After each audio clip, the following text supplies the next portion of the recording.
तेरा वचन मेरे पाँवों के लिए दीपक है और मेरे मार्ग का उजियाला है। तेरा वचन मेरे पाँवों के लिए दीपक है। पहला पाठ प्रवक्ता ग्रंथ अध्याय 6 पद संख्या 5 से 17। प्रिय शब्दों से मित्रों की संख्या बढ़ती है और मधुर वाणी से मैत्रीपूर्ण व्यवहार। तुम्हारे परिचित अनेक हों, किंतु तुम्हारा परामर्शदाता सहस्त्रों में से एक। कोई मित्र अवसरवादी होता है, वह विपत्ति के दिन तुम्हारा साथ नहीं देगा। कोई मित्र शत्रु बन जाता है और अलगाव का दोष तुम्हें ही देता है। कोई मित्र तुम्हारे यहाँ खाता पीता है, किंतु विपत्ति के दिन दिखाई नहीं देता। समृद्धि के दिनों में वह तुम्हारा अतरंग मित्र बनकर तुम्हारे नौकरों पर रोब जमाता है, किंतु दुर्दिन आते ही वह तुम्हारा शत्रु बनकर तुमसे मुंह फेर लेता है। तुम अपने शत्रुओं से दूर रहो और अपने मित्रों से सावधान। सच्चा मित्र प्रबल सहायक है, जिसे मिल जाता है उसे खजाना प्राप्त है। सच्चा मित्र एक अमूल्य निधि है, उसकी कीमत धन से चुकाई नहीं जा सकती। सच्चा मित्र संजीवनी है, वह प्रभु भक्तों को ही प्राप्त होता है।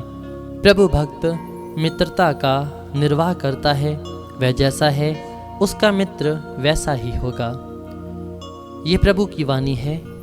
ईश्वर को धन्यवाद। भजन अनुवाक्य। हे प्रभु मुझे अपनी आज्ञाओं के पथ पर ले चल। अनुवाक्य। हे प्रभु मुझे अपनी आज्ञाओं के पथ पर ले चल। हे प्रभु तू धन्य है, मुझे अपनी संहिता की शिक्षा दे। अनुवाक्य।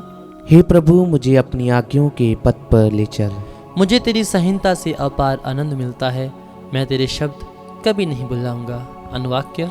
हे प्रभु मुझे अपनी आज्ञाओं के पथ पर ले चल। मेरी आँखों को ज्योति प्रदान कर, जिससे मैं तेरी संहिता की महिमा देख सकूं। अनुवाक्य। हे प्रभु मुझे अपनी आज्ञाओं के पथ पर ले चल। मुझे अपनी आज्ञाओं का मार्ग समझा और मैं तेरे अपूर्व कार्यों का मनन करूंगा। अनुवाक्य। हे प्रभु मुझे अपनी आज्ञाओं के पथ पर ले चल। मुझे ऐसी शिक्षा दे कि मैं सारे हृदय से तेरी संहिता का पालन करता रहूं। अनुवाक्य। हे प्रभु मुझे अपनी आज्ञाओं के पथ पर ले चल। मुझे अपनी आज्ञाओं के पथ पर ले चल, क्योंकि इससे मुझे आनंद मिलता है। अनुवाक्य। हे प्रभु मुझे अपनी आज्ञाओं के पथ पर ले चल। जय घोष हालेलुया। अनुवाक्य। हालेलुया। हे प्रभु तेरी ही शिक्षा सत्य है, तो सत्य की सेवा में हमें समर्पित कर। अनुवाक्य।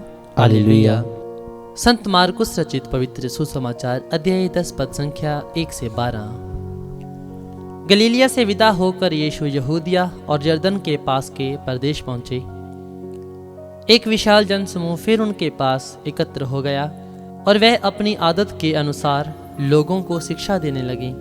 फरीसी यीशु के पास आए और उनकी परीक्षा लेते हुए उन्होंने यह प्रश्न किया, क्या अपनी पत्नी को त्याग देना पुरुष के लिए उचित है? यीशु ने उत्तर दिया, मूसा ने तुम्हें क्या आदेश दिया है? उन्होंने कहा, मूसा ने तो त्याग पत्र लिखकर पत्नी को त्यागने की अनुमति दी है। यीशु ने उनसे कहा, उन्होंने तुम्हारे हृदय की कठोरता के कारण ही यह आदेश लिखा है, किंतु सृष्टि के प्रारंभ ही से ईश्वर ने उन्हें नर नारी बनाया।